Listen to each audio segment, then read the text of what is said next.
Welcome दोस्तों, कैसे आप सभी। उम्मीद करते हैं कि अच्छे होंगे। आज 17 दिसंबर 2022 शनिवार का दिन हो गया है। आज के मुख्य समाचार, बड़ी खबरें, देश और दुनिया का ताजा अपडेट लेकर हाजिर हो चुके हैं। अलग अलग राज्यों की ओर से, सरकारों की ओर से महत्वपूर्ण अपडेट आ चुका है। वीडियो को आप पूरा ध्यान से आखिर तक जरूर देखते रहिएगा। तो आइए दोस्तों, बिना टाइम विलंब के शुरुआत करते हैं आज की पहली बड़ी खबर। हिमाचल प्रदेश में भूकंप को लेकर अपडेट आया है। हिमाचल प्रदेश के किन्नौर में देर रात यानी कि रात को 10:02 पर भूकंप के झटके महसूस हुए। 2.8 तीव्रता का यह भूकंप रहा। किन्नौर में देर रात भूकंप आने से हड़कंप मच गया। बड़ी खबर आई है, दिल्ली में एक बार फिर सीएनजी के दामों में वृद्धि हुई है। शनिवार से ही सीएनजी 95 पैसे महंगी मिलेगी। नई कीमतें शनिवार सुबह 6 बजे से लागू हो गई है। दिल्ली में एक बार फिर सीएनजी के दामों में 95 पैसे की बढ़ोतरी हो गई। वहीं अगली बड़ी खबर आ रही है, पीएम मोदी पर पाकिस्तानी मंत्री की टिप्पणी के विरोध में आज बीजेपी देश भर में प्रदर्शन करेगी। देश के सभी राज्यों की राजधानियों में विरोध प्रदर्शन किया जाएगा। बीजेपी के कार्यकर्ता पाकिस्तान और वहां के विदेश मंत्री बिलावल भुट्टो के पुतले जलाएंगे। वहीं आपको बता दें, आज जीएसटी काउंसिल की मीटिंग भी है। 17 दिसंबर को होने वाली जीएसटी काउंसिल की बैठक में गुटखा, पान मसाला पर 38% टैक्स लगाने के प्रस्ताव समेत ऑनलाइन गेमिंग, कैसीनो और हॉर्स रेसिंग पर 28% जीएसटी लगाने पर आज चर्चा हो सकती है। आज जीएसटी काउंसिल की बैठक होगी। वही दोस्तों, आपको बता दें, 19 दिसंबर से सुप्रीम कोर्ट में 2 हफ्ते का शीतकालीन अवकाश होगा और इस दौरान कामकाज बंद रहेगा। सुप्रीम कोर्ट में शीतकालीन अवकाश की शुरुआत हो गई है, जो 1 जनवरी तक चलेगी। शीतकालीन अवकाश के दौरान मुकदमों की सुनवाई नहीं होगी और न ही कोई पीठ मामलों की सुनवाई के लिए बैठेगी। चलिए अपडेट खबर आ रही है दोस्तों, देश में धड़ल्ले से बिक रहे हैं नकली हॉलमार्क वाले गहने। आपने तो नहीं खरीदे,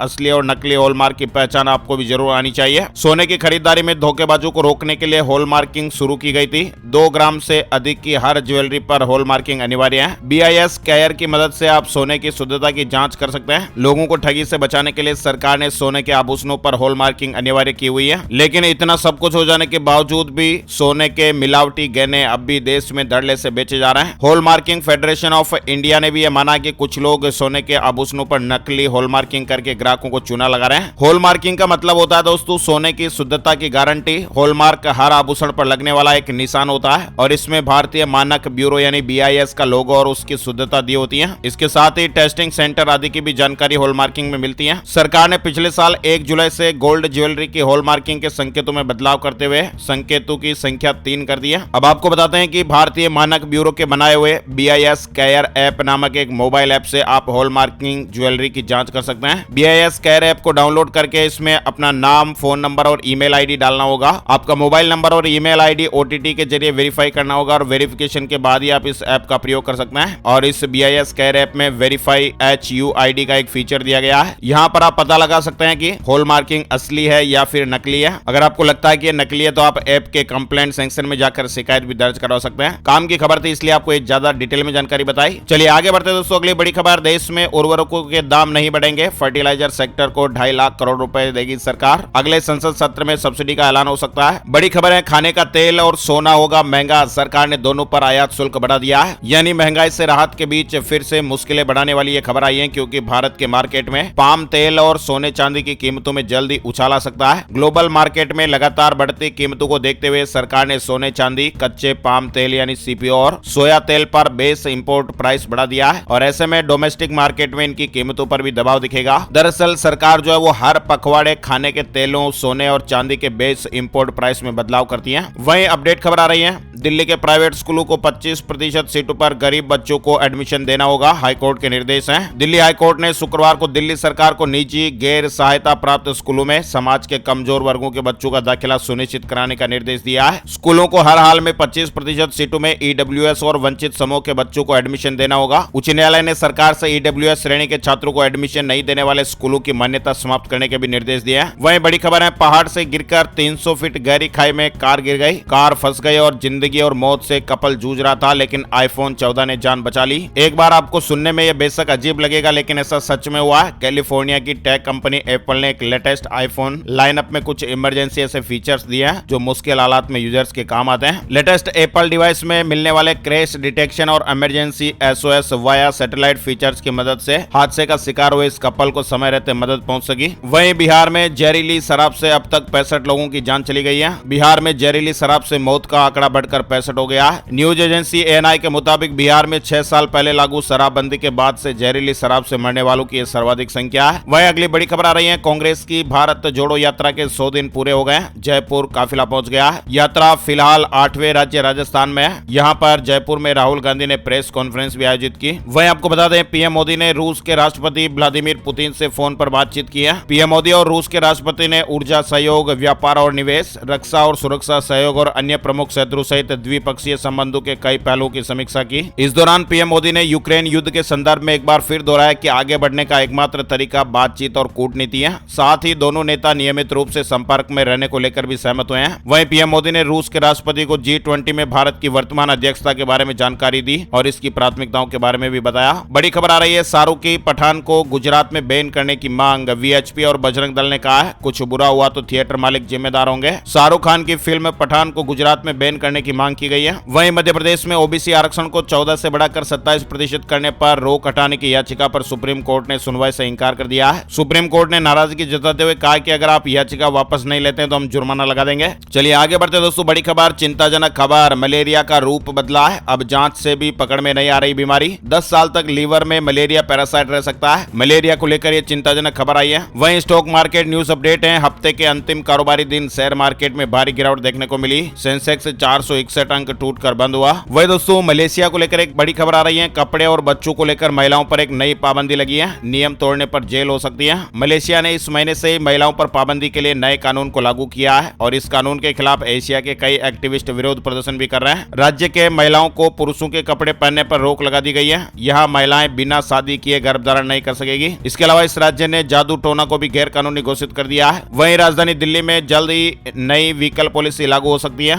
निजी वाहन भी स्कूल कैब में शामिल हो सकेंगे, रजिस्टर्ड हो सकेंगे। दिल्ली सरकार ने प्राइवेट वाहनों के लिए एक नई पॉलिसी तैयार की है, जिसके मुताबिक अब निजी वाहनों को भी कमर्शियल वाहनों में रजिस्टर्ड करवाकर स्कूल के बच्चों को ले जा सकेंगे। साथ ही आपको बता दें, 1 जनवरी को दुर्लभ सहयोग भी बन रहा है। नए साल की शुरुआत भी हो रही है। आप सभी दोस्तों और मित्रों को नए साल की ढेर सारी शुभकामनाएं और बधाइयां एडवांस में। खबर है कि 1 जनवरी को दुर्लभ सहयोग बन रहा है और इन 2 देवताओं की पूजा से पूरे साल सोने की तरह आपका भाग्य चमक सकता है। नए साल पर यह बेहद शुभ सहयोग की खबर है, जिसमें आप सूर्य और यमराज की पूजा करने से पूरे साल अपार खुशियां प्राप्त कर सकते हैं। नए साल की शुरुआत यानी 1 जनवरी 2023 को 10वीं तिथि से शुरुआत हो रही है। शास्त्रों में 10वीं तिथि के स्वामी यमराज माने गए और इस दिन इनकी पूजा करने से सभी बाधाएं दूर होती है। यमराज मनुष्य का नरक और अकाल मृत्यु से उद्धार करते हैं। वहीं 1 जनवरी 2023 को रविवार और ये दिन ग्रहों के राजा सूर्य देव को समर्पित है। सूर्य की उपासना से सुख, बल, तेज, पराक्रम, समृद्धि और मान सम्मान में बढ़ोतरी होती है। साथ ही आपको बता दें, शी जिनपिंग को झटका लगा। चीन की 36 कंपनियों को अमेरिका ने ब्लैक लिस्ट में डाला है। अमेरिका ने राष्ट्रीय सुरक्षा को देखते हुए यह कड़ा फैसला लिया है। बड़ी खबर, मध्य प्रदेश में ऑनलाइन खेलों पर नकेल कसी जाएगी। सरकार ने टास्क फोर्स गठित कर दिया है। मध्य प्रदेश सरकार ने ऑनलाइन गैम्बलिंग और ऑनलाइन गेमिंग पर नियंत्रण के लिए एक टास्क फोर्स का गठन किया है, जो तकनीकी, कानूनी और अन्य पहलुओं की जांच करेगी। साथ ही इन लोगों के राशन कार्ड को निरस्त किया जाएगा। सरकार ने एक नई गाइडलाइन जारी कर दी है। खबर है कि लंबे समय से राशन नहीं लेने वाले लोगों को राशन का लाभ अब नहीं दिया जाएगा। इसके साथ ही उनका राशन कार्ड भी निरस्त कर दिया जाएगा। अगर आपके पास भी राशन कार्ड और आपने उसका 1 साल तक इस्तेमाल नहीं किया तो आप बड़ी परेशानी में आ सकते हैं। अगर आपने राशन कार्ड का 1 साल तक इस्तेमाल नहीं किया तो आपका राशन कार्ड निरस्त हो सकता है। सरकार ने नए निर्देश जारी किए हैं। वहीं आपको बता दें, रूस और यूक्रेन युद्ध को अब करीब 10 महीने हो गए, मगर अभी तक कोई भी नतीजा नहीं निकल सका है। कभी रूस यूक्रेन पर भारी पड़ता दिखाई देता है तो कभी यूक्रेन रूस पर, और ऐसे में दुनिया के दूसरे देश भी युद्ध के परिणामों को लेकर सशंकित हैं। मगर अब रूस के राष्ट्रपति व्लादिमीर पुतिन के गुरु अलेक्जेंडर दुगिन ने साफ कर दिया कि या तो रूस युद्ध जीतेगा या फिर दुनिया खलास हो जाएगी। दुगिन के इस ऐलान के बाद रूस ने फिर से यूक्रेन पर दर्जनों मिसाइलों से अब तक का दूसरा भीषण हवाई हमला किया है और इस घातक मिसाइल हमलों से यूक्रेन की राजधानी कीव समेत देश के कई बड़े शहर थर्रा उठे हैं। अभी भी पूरे देश में भयानक हमलों का सायरन बज रहा है और इस अटैक ने यूक्रेन में रूस के शुरुआती दिनों में जो हमले हुए थे उनकी यादों को ताजा कर दिया है। साथ ही दोस्तों, ब्रिटेन के बाद अब अमेरिका में मंदी, शेयर मार्केट में भारी गिरावट देखने को मिली है। वहीं अग्निपथ योजना के खिलाफ याचिका पर सुनवाई पूरी हो गई है। दिल्ली हाई कोर्ट ने फैसला सुरक्षित रखा है। उत्तराखंड से जुड़ी बड़ी खबर आ रही है। सीएम धामी ने निर्देश दिए हैं। 25 दिसंबर को पूरे प्रदेश में ग्राम चौपाल, 14 जनवरी को उत्तरायणी मेला लगेगा। उत्तरायणी मेले का उत्तराखंड की संस्कृति में विशेष महत्व है और 14 जनवरी को उत्तरायणी उत्सव का मुख्य आयोजन बागेश्वर में किया जाएगा। 25 दिसंबर पर सुशासन दिवस के अवसर पर प्रदेश में भव्य आयोजन किए जाएंगे। सभी जनपदों में ग्राम चौपाल का आयोजन भी किया जाएगा।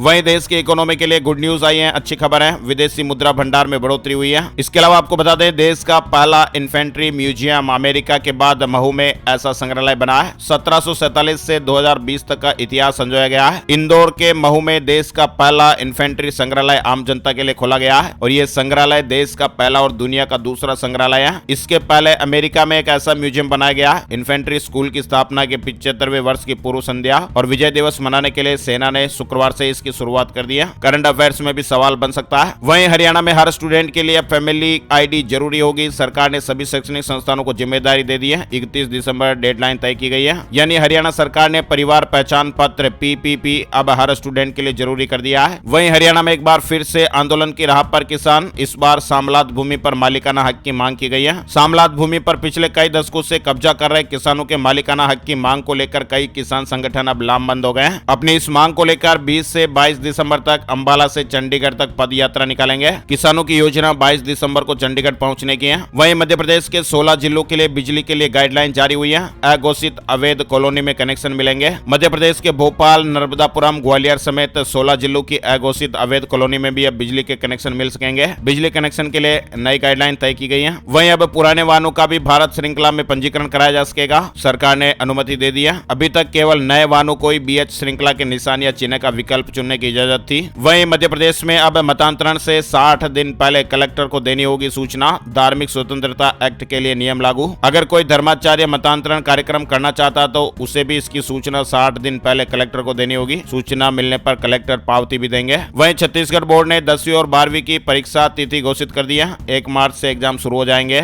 यमुना एक्सप्रेसवे अथॉरिटी ने रेजिडेंशियल प्लॉट के लकी ड्रा निकाल लिया है। लिस्ट सामने आ गई है। वह दोस्तों पेटीएम का एक जबरदस्त ऑफर भी चल रहा है। बिजली बिल अगर आप पेटीएम से भरते हैं तो आपके पूरे पैसे वापस भी आ सकते हैं। ऑफर चल रहा है। पेटीएम पर बिजली डेज ऑफर चल रहा है। साथ ही हरियाणा बोर्ड ने 2004 के बाद के फेल अभ्यर्थियों को एक महत्वपूर्ण मौका दिया है। दया का मौका इसे नाम दिया गया। विशेष अवसर है। वहीं उत्तर प्रदेश में टेक्सटाइल पार्क और कचरा प्रबंधन में 10,000 लोगों को रोजगार मिलेगा। यूपी सरकार का जापानी कंपनियों से करार हुआ है। वहीं झारखंड को लेकर खबर आ रही है। नियोजन नीति रद्द हो गई है। झारखंड हाईकोर्ट ने नियोजन नीति 2021 को रद्द कर दिया है। राज्य से 10वीं और 12वीं की अनिवार्यता खारिज हो गई है। यानी झारखंड हाईकोर्ट ने राज्य सरकार की बनाई हुई नियोजन नीति 2021 को रद्द कर दिया है और इससे नियोजन नीति के तहत अब झारखंड से उम्मीदवार का मैट्रिक और इंटर पास होने की अनिवार्यता खारिज हो गई है। यानी राज्य में सरकारी नौकरी के लिए राज्य सरकार के शिक्षक संस्थान से 10वीं और 12वीं पास होना अनिवार्य बताया गया था। इसके अलावा दोस्तों नए साल में बैंक लॉकर नियम समेत कई बड़े बदलाव होंगे। न्यू रूल्स फ्रॉम 1 जनवरी 2023। इसका एक लेटेस्ट वीडियो आज आपको my smart guide YouTube channel पर मिलने वाला है। वीडियो सेक्शन में जाकर आप जरूर देखिएगा। साथ ही ट्विटर को लेकर भी अपडेट है। पत्रकारों के ट्विटर अकाउंट बंद करने के बाद एलन मस्क ने ट्विटर स्पेस फीचर बंद किया है। ट्विटर ने पत्रकारों के अकाउंट को 7 दिनों के निलंबन में डाल दिया है। वहीं 22 दिसंबर को शपथ लेंगे हिमाचल के नए MLA। 23 को विधानसभा अध्यक्ष का चुनाव होगा। हमारे देश में बीते 24 घंटे में कोरोना वायरस के 165 नए मामले सामने आए हैं। कोरोना को लेकर राहत का अपडेट है। और gold price today, silver price today update की जानकारी में आपको बता दें। शुक्रवार सुबह सोने का भाव 53,885 रुपए प्रति 10 ग्राम पर रहा। वही चांदी का भाव 66,307 रुपए प्रति किलोग्राम पर रहा। और साथ के साथ अब बात कर लेते हैं वेदर न्यूज एंड एनालिसिस में मौसम की जानकारी का ताजा अपडेट। संपूर्ण भारत का आज 17 दिसंबर 2022 का मौसम पूर्वानुमान। स्काईमेट वेदर अपडेट के मुताबिक अगले 24 घंटों के दौरान अंडमान और निकोबार द्वीप समूह के दक्षिणी द्वीपों में 1 या 2 स्थानों पर हल्की से मध्यम बरसात होने का अनुमान है। शेष देश में मौसम साफ रहने की संभावना है। वहीं उत्तर पश्चिमी शुष्क और ठंडी हवाएं देश के उत्तर पश्चिम, मध्य और पूर्वी हिस्सों में जारी रहेगी, जिससे दिन और रात के तापमान में और गिरावट आ सकती है। तो दोस्तों आज के मुख्य समाचार में फिलहाल इतनी ही खबरें। अगर आपको हमारा प्रयास अच्छा लगा है तो प्लीज वीडियो को लाइक जरूर कर दीजिएगा। अपने दोस्तों और मित्रों के साथ फेसबुक और व्हाट्सएप पर भी इस तरह के ताजा अपडेट्स को जरूर शेयर करिएगा। इस वीडियो को शेयर कर दीजिएगा। वीडियो पूरा देखने के लिए आपका दिल से शुक्रिया और धन्यवाद। Thank you, take care, good bye, जय हिंद, जय भारत, वंदे मातरम।